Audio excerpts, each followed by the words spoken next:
So if not sprawl, like, what's the alternative? What do you mean sustainable development?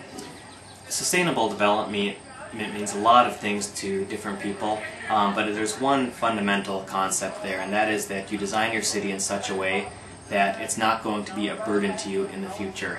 What that means is it typically means well thought out neighborhoods that has access to different amenities. That means you have residential areas, but you can also walk to commercial areas, you can walk to the retail areas that you need. You have safe transit connections that get you from one place to the next. You also have pedestrian networks and bicycle paths that can get you safely to where you need to go.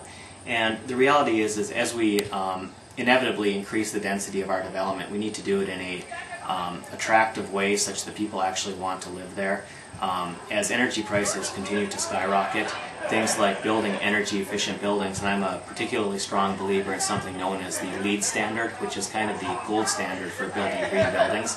I don't just do this for environmental aspects, but also because energy costs are so substantial in this day and age and they're going to keep going up. Natural gas has gone up at an average of 6.5% for the last 20 years. What this means is you're going to see this doubling every 8 or so years.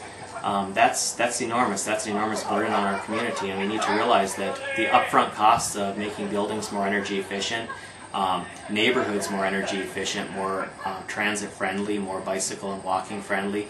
We're not just creating a healthier city, we're not just fighting things like the obesity epidemic, but we're also saving a fortune in energy costs. And these upfront costs are going to be far, far offset by the energy savings that we're going to see by these types of sustainable developments in the not too distant future. Certainly over the life of a 30-year mortgage, we are far better off building a quality building up front.